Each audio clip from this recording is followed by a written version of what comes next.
Sungguh-sungguh Allah sangat ridho ketika seorang hamba itu makan makan ketika sesuap nasi dia muji Allah, ketika minum seteguk nasi dia muji Allah. Itu kalau orang diridhoni Allah itu wali betul. Itu untuk jadi wali itu gampang, kamu makan ridho, kamu nginjak buminya Allah ridho seneng, kamu hidup keseharian aman seneng. Nah ini supaya sampean kita semua ngaji betapa panduan Rasulullah untuk menggapai ridho Allah itu banyak yang keseharian sekali. Saking kesehariannya banyak dalam hadis dan itu sahih. Nabi menyebut hal-hal yang keseharian. Hatta ma tas'alu fi imra'atika, kamu punya uang kemudian istri kamu bisa makan itu ibadah. Bahkan sebagian ibadah itu dicontohkan Nabi yang akhirnya diprotes sahabat. Yaitu wa fi buti ahadikum sedekah, kamu menggauli istri kamu itu ya sedekah. Sampai sahabat bilang yang benar ya Rasulullah. Ayati ahaduna syahwatahu wa huwa lahu ajrun. Masa urusan biologis, urusan syahwat kemudian dia dapat pahala. Nabi menjawab, alaysa law wada'aha fi haramin akana alaihi wisrun. Bagaimana kalau dia meletakkan ke yang tidak benar itu kan dosa. Nah, hal-hal seperti ini yang saya ingin teman-teman semua saya juga agak ingin ngaji demi Anda juga agak ingin. Itu dosa sekali ngaji kok pesanan kelompok tertentu itu enggak boleh. Islam itu untuk semua. Jadi ya cuma karena di depan saya jenengan ya seakan-akan jenengan korbannya. Itu ada ilmunya dalam usul fikih itu. Jadi orang itu harus ngaji usul fikih. Nama yang disebut, mungkin Mas Sufyan masih ingat zaman ngaji usul fikih. Nama yang disebut itu tidak jaminan sebagai prioritas perintah. Jadi misalnya gini, kebetulan yang di depan Nabi itu Abu Dzar. Nabi ya bilang, ya Abu Dzarin ini uhibbuka misalnya, atau ya Mu'ad ini uhibbuka, atau ya Abu Hurairah ini uhibbuka misalnya. Banyaklah riwayat yang Nabi nyebut ya Abu Dzarin, ya Mu'ad, ya Abu Hurairah. Kemudian misalnya Nabi meneruskan khitab, ini uhibbuka, saya mencintai kamu, fakul dubur sholatin, atau sebagian riwayat disebut falatadaan la dubura kulli sholatin, Allahumma inni ala dzikrika wa syukrika wa husni ibadatik. Saya mencintai kamu, siapa saja, Mu'ad bisa, Abu Dzar bisa siapa. Saya mencintai kamu, mohon kalau habis sholat kamu jangan lupa wiridan Allahumma inni ala dzikrika wa syukrika wa husni ibadatik. Ya Allah, tolong kami permudah supaya mudah ingat engkau. Anda tidak bisa mentang-mentang, wong nama saya Parmin, nama saya Purnomo, itu yang diperintahkan Mu'ad misalnya. Jadi yang disebut satu, tapi khitab itu untuk siapa saja. Saya teruskan ya. Jadi saya mohon semua kita melakukan kebaikan itu, kalau dalam kaidah fikih disebut al yakin la yuzalu bisyak. Banyak kebaikan yang kebenarannya itu 100%, tidak punya efek samping ke pihak lain, ke kelompok lain, ke komunitas lain. Itu tadi misalnya Anda makan dan itu murah sekali, hanya butuh satu piring, setiap punyaan kamu muji Allah, setiap minum kamu muji Allah. Itu redaksinya Rasulullah SAW disebut Allah sangat ridho ketika seorang hamba makan kemudian dia memuji Allah, atau minum kemudian dia muji Allah. Logikanya gampang, negara seperti ini yang kamu harapkan bentuknya kayak apa, mertua, ipar, komunitas, tetangga, itu nyata terjadi itu kan belum pasti. Sementara yang mesti terjadi adalah kamu butuh makan, kalau tidak mati. Butuh minum, kalau tidak mati. Butuh bumi yang nyaman ditempati, kalau tidak kita juga mati. Sebab itu Allah kalau menyebut nikmatnya itu hal-hal yang keseharian. Alladzi at'amahum min ju'. Allah itu siapa? Allah itu yang menciptakan kamu bisa makan. Tidak berlebihan, Allah itu yang menciptakan kondisi sosial itu ideal. Zaman Nabi itu ya ada orang munafik. Orang-orang pilihan Allah itu juga diuji orang sekelilingnya yang macam-macam. Semua diuji sesuai konteks zaman dan waktu.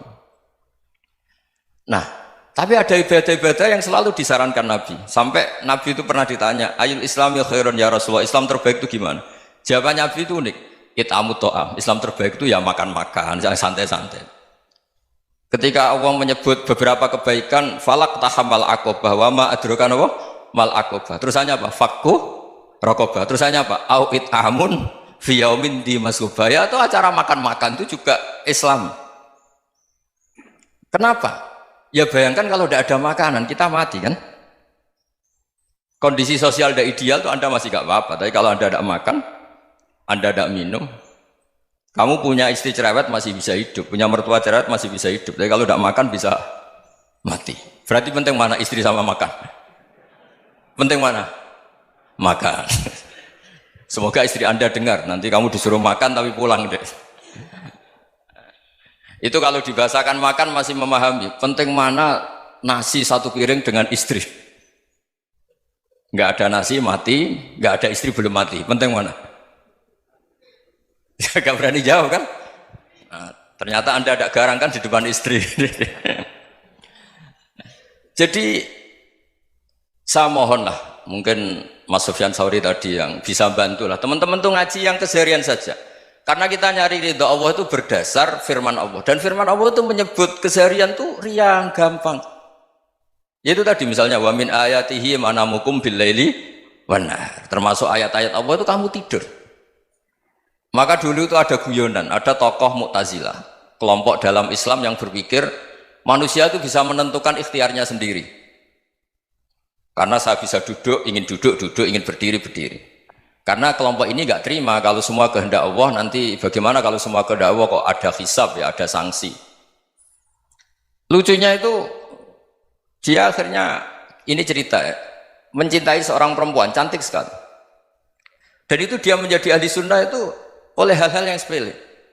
Karena istrinya cantik, ya namanya suami istri hubungan intim. Terus ditanya, Mas, masih ingin lagi? Masih. Silahkan diulang lagi. Wah ya tidak bisa. Katanya manusia bisa menentukan yang diinginkan. Itu tobat itu. Itu nggak bisa ditobatkan Mas Sufyan Ats-Tsauri. Orang cantik yang mudah nobatkan orang itu orang cantik. Segampang itu. Akhirnya kita tahu, makanya kalau dalam kitab Hikam itu disebut al-aqil mayyakul madza yaf'alu wa hubi wal ghafil mayyakul madza af'al. Orang yang punya akal karena sadar ini wilayah Allah, semua milik Tuhan. Itu dia tiap hari berpikir, besok Allah akan melakukan apa terhadap dunia ini. Kamu merencanakan suatu mau plesir, ternyata gempa. Mau wisata ke Rusia, ternyata perang. Kamu tidak pernah tahu apa yang akan terjadi besok. Wa ma tadri nafsum madza taksibu ghadan. Tapi anda semua kita ini sering punya jadwal permanen. Makanya saya kalau diundang siapa saja, sanad takdir. Yang jelas Gus ini acara penting. Ya masih acara penting nak pangeran ngersakno piye? Kowe ape dadi pangeran? Kamu kok mau jadi Tuhan? Itu kadang ya kiai. Penting Gus acara ini jenengan harus memastikan bisa. Loh kamu itu yang ngajarin tauhid, sesuatu itu biadillah kok bilang-bilang apa pasti. Kalau maksa terus tak tobatkan kamu kata saya. Ya kalau gitu Gus bilang insya Allah. Wah itu hati saya, fisik saya, roh saya sudah bilang insya Allah. Tidak usah kamu latih kata saya. Nah hal-hal tauhid keseharian itu gampang sebetulnya. Wal ghafil yaqulu madza af'al. Tapi orang yang lupa Allah dia setiap hari bilang besok apa? Kita bisa melakukan apa? Seakan-akan dia itu aktor, dia penting, dia subjek permanen, dia. Padahal kita ini hanya objek kehendak Allah Subhanahu wa taala. Karena kita yakin sesuatu yang terjadi di alam raya ini kita tidak bisa apa-apa. Makanya saya sering ngaji, sering bilang saya, ketika Anda mensifati Allah, dia yang menghidupkan. Sudah itu tanamkan, sehingga ketika kita mati, santai saja. Kenapa santai? Allah punya cara menghidupkan kita. Zaman kita hidup juga gak tahu caranya ngelola jantung, ngelola paru-paru. Kamu juga gak tahu ngelola oksigen yang tidak beracun, tidak mengandung polusi. Tahu-tahu hidup. Gak ingin tua ya tahu-tahu tua, gak ingin mati tahu-tahu mati. Selama ini kita hidup juga agak tahu apa sebetulnya. Hanya gaya tok, punya jadwal, punya planning. Kalau kamu bisa menentukan pilihan Anda, pasti Anda istrinya cantik, 4 neriman semua, qanaah semua. Nyatanya enggak kan? Ada 1 jelek, cerewet. Oh itu kan, nyatanya enggak bisa apa-apa Anda kan? Dan kamu bawa mati lagi. Itu kan istri Anda juga gitu, punya keinginan punya suami yang ganteng, yang jabat, yang riman, yang enggak poligami. Ya enggak kesampaian juga. Kalau kita ngitung tingkat kegagalan kita itu gagal terus. Ya kan? Nah, terus ingat Allah, madza yaf'alu wa bi. Orang yang punya akal selalu berpikir Allah itu menghendaki apa terhadap saya. Lalu sama-sama orang ngelihat orang yang serius, itu kata Anda itu pemikir berat, serius, senang punya tokoh yang merengut karena kamu anggap serius. Tapi sebagian orang anggap orang yang serius itu wong merengut, wong masam, wong muka kok ditekuk. Jadi sama itu hati ya muqallibal qulub tsabbit qalbi ala dinik, karena kita nggak tahu cara berpikir kita tentang orang lain, tentang sekeliling kita. Misalnya kita orang baik yang jenis ngrumat fakir miskin, ada orang bangun masjid mewah itu janggal. Apa artinya masjid mewah kalau banyak orang kelaparan? Tapi kalau yang jenis pendidikan, apa artinya masjid mewah kalau tidak bisa ngaji? Nanti yang jenis infrastruktur, apa artinya ini kalau semuanya punya sudut pandang yang berbeda-beda. Dan Islam mengapresiasi semua kebaikan. Tapi katakan semua kebaikan itu adalah kehendak Allah Subhanahu wa taala. Karena apapun baik Anda itu pakai fasilitas yang diberikan oleh Allah Subhanahu wa taala. Sehingga ini yang disebut kulillah sumadarhum fi khawdihim yal'abun. Ya kembali tadi ke tema-tema bahwa keseharian Anda ini sudah Islami. Saat Anda tidak bisa melakukan apa saja. Saya sering ada jenazah, biasanya kalau tetangga meninggal saya sering disuruh ngelepas. Saya bilang orang ini baik. Karena sering ngelamun di rumah, sering nganggur di rumah. Ditanya sama anaknya, kenapa Gus nganggur baik? Ya kalau dia nganggur artinya juga agak berbuat sesuatu yang maksiat kan? Ya kan? Orang nganggur di rumahnya ya tidak bunuh orang, tidak maling, tidak korupsi, ya namanya nganggur di rumah. Lah cuma istri cara pandang nganggur gak menghasilkan uang itu. Tapi juga gak menghasilkan kriminal kan? Jadi sebenarnya Islam itu cara, makanya kalau sampai ngaji usul fikih itu ada kitab usul fikih namanya Lubul Usul, itu terkenal sekali di pesantren itu. Itu kalau ngapresiasi keseharian itu luar biasa. Izma min mubahin illa wa yatahaqququ bihi tarku haramimma. Karena keseharian yang mubah saat Anda lakukan itu ada kehebatan yang luar biasa, yaitu meninggalkan haram. Makanya dulu banyak orang-orang alim ketemu temannya itu guyon sampai semalaman. Itu biasanya yang semangat Islam itu, kiai kok tidak tahajud, kiai kok tidak witir. Orang yang sedang mapan uangnya banyak, malam itu tidak kelayaban itu sudah luar biasa.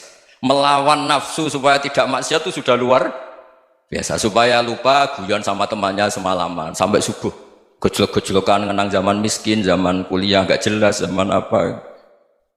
Melihatnya jangan tarkut tahajud. Seperti ini meninggalkan tahajud, tapi meninggalkannya ini talkul muharramat. Jadi kayak apa hebatnya? Sehingga Imam Ghazali punya riwayat yang agak unik. Hatta takuna ibadatu akhiri hadil ummah iku an-naum.